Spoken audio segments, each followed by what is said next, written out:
Rebecca Romney seemed like the perfect, rare book expert on Pawn Stars, calm, smart, and trusted by Rick Harrison himself. But in 2014, everything changed. A stolen book worth $40,000 appeared on the show, and then the FBI stepped in, questioning Rebecca about how stolen books had made it onto national TV. By January 2015, she vanished from the show without explanation. No goodbye, no official statement. Today, we're uncovering what really happened behind the cameras and why the truth was buried for so long. Rebecca Romney was born on April 6, 1985, in the warm desert city of Phoenix, Arizona. Back then, nothing about her life pointed toward rare books or million-dollar manuscripts. In fact, she once joked that old books were boring relics for old men. Her dream was to become a philosopher or maybe a translator. She loved languages, ideas, and deep conversations, things that had nothing to do with the auction world she would one day dominate. At 18, she went to college thinking she would spend her life in classrooms. By 22, she had mastered 5.5 languages: English, French, Japanese, Latin, ancient Greek, and even some Old English. She taught herself by studying for 12 hours a day. Once, she translated a 300 BC Greek papyrus for a university exam and aced it. Professors were shocked, and her skills would later help her uncover forgeries that could have cost collectors millions. Between 2003 and 2007, she studied philosophy and classical studies at Brigham Young University. While her classmates were choosing safer majors, Rebecca was busy debating free will in 4-hour seminars and decoding ancient texts in their original forms. She took extra classes, pulled off a perfect GPA, and graduated with honors. Her thesis involved comparing 2nd-century Greek fragments of Plato's Republic. Nobody knew it then, but this strange mix of philosophy and ancient language was preparing her for something incredible. In 2007, just after graduation, she made a mistake that changed her life. Rebecca applied for what she thought was a basic management job at Bowman Rare Books in Philadelphia. But when she walked into the interview, she realized she had misunderstood the job posting.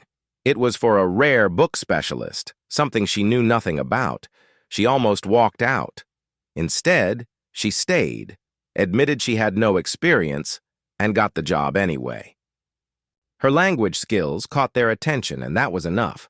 Within months, she was handling books worth more than most homes.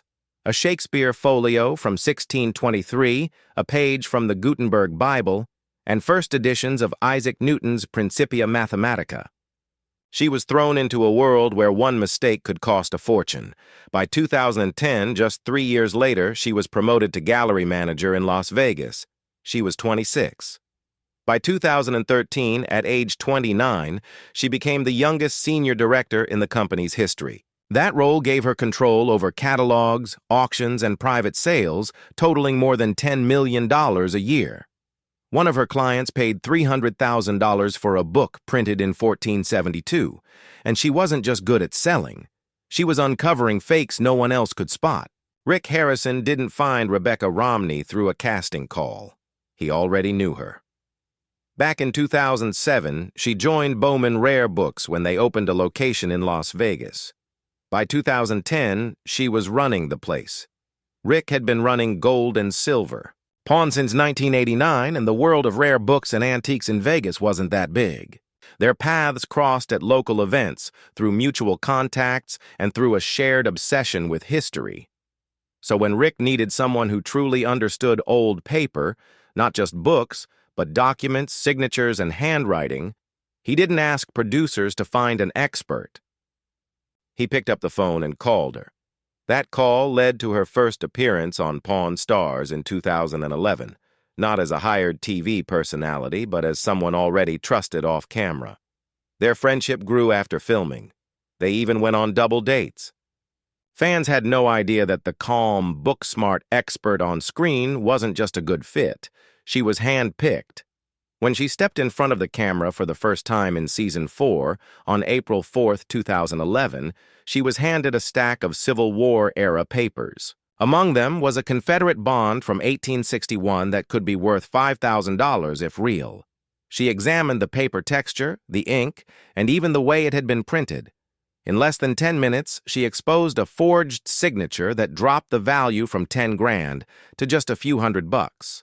Viewers were glued to the screen. She spoke with confidence, quietly cross-checking details while cameras rolled.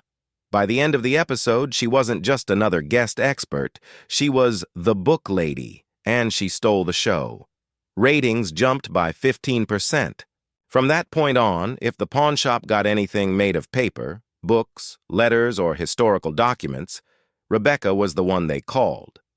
Between 2011 and 2020, she appeared in around 30 episodes, with her most active run happening in the first 4 years. During that time, she appraised everything from a $2,000 replica of a 1493 Columbus letter to an original broadside of the Declaration of Independence worth $15,000. In 2013, she stunned everyone by authenticating what turned out to be notes linked to Edgar Allan Poe, hidden inside a manuscript thought to be worthless. She even handled 19th-century slave trade papers and explained how to place a value on something so deeply tied to pain and history. By 2014, she was doing nearly 3/4 of the show's paper-related appraisals. Some of her calls were tough. She once debunked a fake Shakespeare folio that someone believed was worth 10 grand. It wasn't. What made her stand out wasn't just what she knew, it was how she delivered it. Rebecca never raised her voice. She never looked rattled. She could drop a bombshell, like revealing that a $50,000 book was part of a forgery ring from the 1800s, and still sound as if she were calmly explaining what's for lunch. That became her thing. While other experts made a show of their excitement, she kept everything steady and clear. In 2012, Chumley almost lost his job over a book he bought without checking anything. He once paid $500 for a signed copy of Charles Lindbergh's 1927 autobiography. At first, the staff jokingly called him Mark Lindbergh by mistake, and everyone in the shop suspected the signature was fake. Rick even warned that if it didn't check out, Chumley's next day off would be his last. Rebecca Romney stepped in, pulling out a verified copy and comparing the autographs. She explained how Lindbergh's signature had evolved as his fame grew. To everyone's surprise, the book was real. She appraised it at $2,500, triple what Chumley had spent. The shop not only scored a healthy profit, but Chumley also dodged getting fired. One small autograph had turned a near disaster into one of his rare wins. On another occasion, a customer brought in what appeared to be Revolutionary War bonds, claiming they were worth a fortune. Rebecca's closer inspection revealed something stranger. They weren't revolutionary at all, but Confederate. More than that, they were missing. These documents had vanished after the Civil War in 1865, tied to stolen Southern assets that had been loaded aboard the USS Republic. That ship sank in a hurricane the same year, and the wreck wasn't discovered until 2003. By 2005, some of its corroded cargo had been recovered, and these bonds were part of that history. They could have been worth $50,000, but their legal baggage was heavy. Selling stolen property might have landed the shop in court. Police were called, and thanks to Rebecca's careful research, the pawn shop avoided a potentially disastrous purchase. It was proof that history doesn't always come without consequences. There was also the time someone thought they had struck gold with a Shakespeare First Folio from 1623. Authentic copies of that book have sold for millions. One even fetched $9. $98 million in 2020. At first glance, the seller's copy looked convincing, but Rebecca spotted the flaws. The paper hadn't aged properly, the ink looked too clean, and it lacked the tiny imperfections all genuine 400-year-old books carry. She judged it a fake, likely inspired by the infamous False Folio of 1619, a misleading collection published by William Jaggard and Thomas Pavier. While even those forgeries hold some value, this one didn't come close. Had Rick bought it, the shop could have lost thousands. Rebecca's sharp eye spared them from one of the costliest mistakes in Pawn Stars history. But sometimes the treasures were genuine and transformative. That was the case when someone walked in with a first edition of Charles Darwin's On the Origin of Species. Published on November 24, 1859, it had sold out its initial run of just 250 copies on its very first day. Rebecca immediately recognized its authenticity. The green cloth binding, the diagrams, the June 1859 advertisements, all the right markers were there. She valued it at $75,000. The book's impact was immeasurable. It rocked both science and religion in ways that even Copernicus and Newton had not. Some annotated copies with Darwin's own notes have fetched more than $500,000. Later editions are far less valuable. For instance, the 1862 second edition, in which Darwin cut his peculiar whale bear story, is worth only about $9,500. But that first printing changed the world. Holding one in the shop was the kind of discovery collectors dream of. Between 2011 and 2015, Rebecca became a fan favorite. Her reputation solidified when she appraised a first edition of Frankenstein. Valued at $20,000, the book also sparked a frenzy online. Forums lit up. Fans nicknamed her the Book Whisperer, and she quickly amassed tens of thousands of followers. Viewers pleaded with producers for more of her screen time, even suggesting a spin-off dedicated to her expertise. Yet behind the scenes, things grew complicated. In 2014, an episode aired that set off one of the show's strangest rumors. A man claimed to have a rare 1841 edition of the Book of Mormon. Rebecca examined it and estimated its value at $40,000, though the seller demanded $100,000. After some bargaining, Rick purchased it for just $24,000. At first, it seemed like a win, but soon whispers circulated that the book had been stolen from the Marriott Library at the University of Utah. After the episode aired, federal agents allegedly intervened. According to the rumors, the FBI seized the book, leaving the shop empty-handed. No official statements were made, no charges filed, yet the story grew through Reddit threads and YouTube videos. By late 2014, when the FBI was supposedly involved, Rebecca herself was rumored to have been questioned by federal agents. The whispers suggested they wanted to know how stolen historical works could appear on national TV without detection. This wasn't the FBI's first case of cultural theft. In 2015, they returned stolen books to the National Library of Sweden, and in 2005-2006, they arrested Forbes Smiley, who had stolen millions in rare maps. Rebecca was never accused of wrongdoing, but some believe the incident left her shaken. Once known for her confident appraisals, she now faced a cloud of doubt. On January 10, 2015, she appeared in what became her final Pawn Stars episode. That day, she appraised a pirate book from 1734, valuing it at $1,000. Rick bargained it down to $400 as usual, and then, without explanation, she was gone. After 4 years and 19 episodes, there was no farewell. The History Channel offered no statement, and forums buzzed with speculation. Had she been fired? Was it connected to the big Book of Mormon controversy? Some suggested a personal tragedy, while others pointed to growing criticism of the show, staged deals, faked appraisals, behind-the-scenes conflicts. Still, fans noticed something odd. Rebecca never erased Pawn Stars from her LinkedIn profile. To this day, she lists herself as the show's rare book expert from 2011 to present. Some assume it's just savvy marketing. Others think it's tied to a non-disclosure agreement. Whatever the reason, it keeps her linked to a show she hasn't regularly appeared on in years.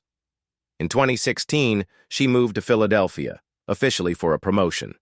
Leaving the Las Vegas gallery behind, she became senior director at Bowman Rare Books, overseeing library acquisitions and catalogs. Later, she worked in Brooklyn and eventually settled in Washington, D.C., where she co-founded a new rare book company. On paper, it was a perfectly reasonable career move. Still, the timing, just months after the Book of Mormon scandal, left plenty of questions hanging in the air. Was Rebecca Romney's disappearance from the spotlight really just about career growth? Or was something else happening behind the scenes? By 2022, she resurfaced briefly.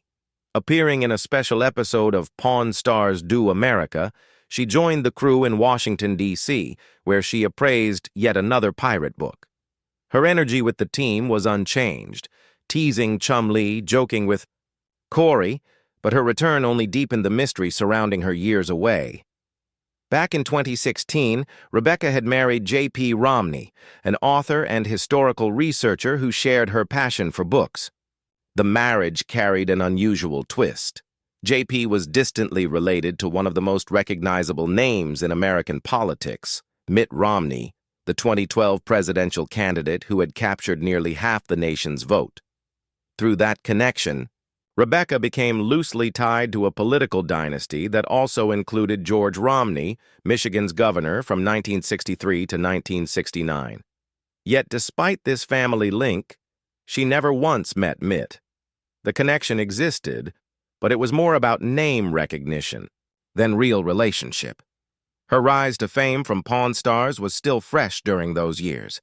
From 2011 to 2015, she had become a standout figure on the show, even once appraising a rare 1507 map valued at $1 million. By 2023, however, her marriage had ended, and JP was now her ex-husband. Fans speculated endlessly about whether politics had influenced her life's path, but Rebecca was firm. Her career in the rare book world was hers alone. Just a year after her wedding, she and JP co-authored Printer's Error: Irreverent Stories from Book History, published on March 14, 2017. At 368 pages, the book was far more than a casual read. It unearthed strange and forgotten moments from printing history, stories of forged Galileo texts, Charles Dickens's fierce copyright battles of the 1840s, and the enduring mystery of the Gutenberg Bible, printed in 1455, yet never naming Gutenberg himself. With only 48 surviving copies, each worth tens of millions, the subject was as rare as it was fascinating. The collaboration combined Rebecca's expertise with JP's narrative flair, and it worked. Critics praised the book, sales were strong, and Rebecca achieved what few reality TV stars ever do: credibility beyond the screen. That same year, she was still remembered for her 2013 Pawn Stars appraisal of a $100,000 Shakespeare folio, while JP released his own novel, The Monster on the Road Is Me. The project was a creative triumph for them both, though it would turn out to be one of their last major public collaborations. Public fascination with Rebecca's personal life lingered, particularly her marriage and its political associations, but she rarely entertained the subject. In a 2023 interview, she stated directly that she had never met Mitt Romney. The distance between her and the political dynasty was both personal and professional. She has 2 children, though she has kept their names and ages entirely private. Professionally, she continues to use the Romney name, though fans have noticed her refusal to dwell on it. In fan Q&A sessions, she dismissed questions about fame or relationships, making it clear that her focus was elsewhere. The one time her personal life became part of the public conversation was with the release of Printer's Error, and even then, it was the work that took center stage, not her marriage. Later, she edited Projections, a science fiction anthology published in 2020, once again directing the spotlight away from herself and onto the stories. Many believe her silence on political matters is intentional, a way to avoid baggage that could complicate her career in rare books, a field that often connects her with collectors across the spectrum of society. By 2019, she had fully stepped away from reality TV and launched a bold new chapter. She co-founded Type Punch Matrix, a rare book firm in Silver Spring, Maryland, with her partner Brian Cassidy. This was no quaint little antiquarian shop, it was a declaration of intent.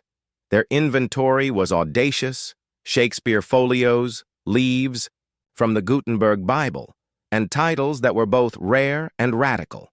Within a year, they were serving elite clients, moving works valued in the hundreds of thousands, even millions. In a field dominated by older men, Rebecca carved out a distinct presence, sharp, outspoken, and unafraid to defy tradition. Her drive for change, however, had begun even earlier.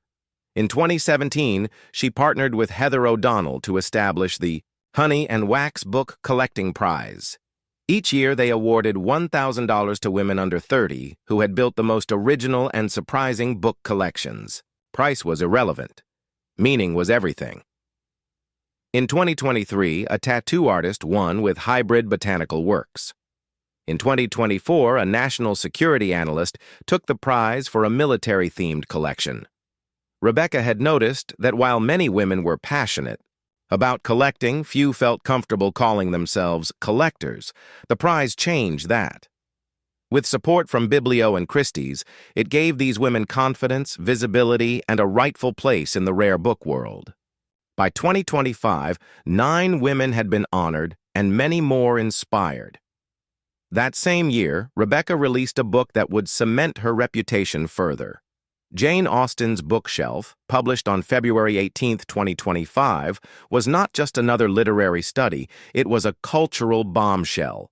The book exposed what she called the Great Forgetting, the systematic erasure of women writers who had influenced Austen's world. Figures like Frances Burney, Anne Radcliffe, and Charlotte Smith were once best-selling authors with print, runs in the thousands, yet today, most of their works are out of print. Rebecca revealed the startling statistics. Only 10 to 15% of 18th century novels by women survive, compared to about 40% of those written by men. She didn't merely identify the problem, she documented it meticulously, book by book, statistic by statistic. The response was electric. The New York Times hailed it as sharp and fearless, the Washington Post described it as thrilling, and The Guardian called it instinctive and electric. Within weeks, the book had sold more than 20,000 copies. And what stunned readers most was how she had managed to turn forgotten history into a story impossible to ignore. Rebecca admitted she hadn't heard of most of the women she was writing about. Not during her degree, not even during her time as a rare book dealer. She had read The Men, Richardson Fielding, but she had never read Charlotte Lennox or Maria Edgeworth, even though Austen had. That realization hit her hard. Her entire education had quietly erased these voices. And if someone like her hadn't seen it, how many others had missed it too? So, she started collecting. In 2015, she began searching for original editions by the women who shaped Austen. Frances Burney's Evelina from 1778, Anne Radcliffe's The Mysteries of Udolpho from 1794, Charlotte Smith's Emmeline from 1788. These books weren't easy to find. Many were lost or dismissed as sentimental or frivolous simply because they were written by women. She flew to auctions, hunted through estates, and once battled bidders for a 1759 copy of The Female Quixote by Charlotte Lennox. By 2025, her collection had grown to more than 50 rare books, each one a kind of resurrection. She didn't stop at collecting. Rebecca used those books as evidence. She tracked how many were printed, how many survived, how critics treated them. What she discovered was clear. Women's books were far less likely to be saved, reprinted, or taught in schools. Even though Radcliffe helped inspire Poe, Shelley, and the entire Gothic tradition, her work was left out of the canon. Frances Burney sold 3,000 copies in the 18th century, but had nearly disappeared by 1850. Charlotte Smith's poetry helped shape Wordsworth's career, yet she too faded into silence.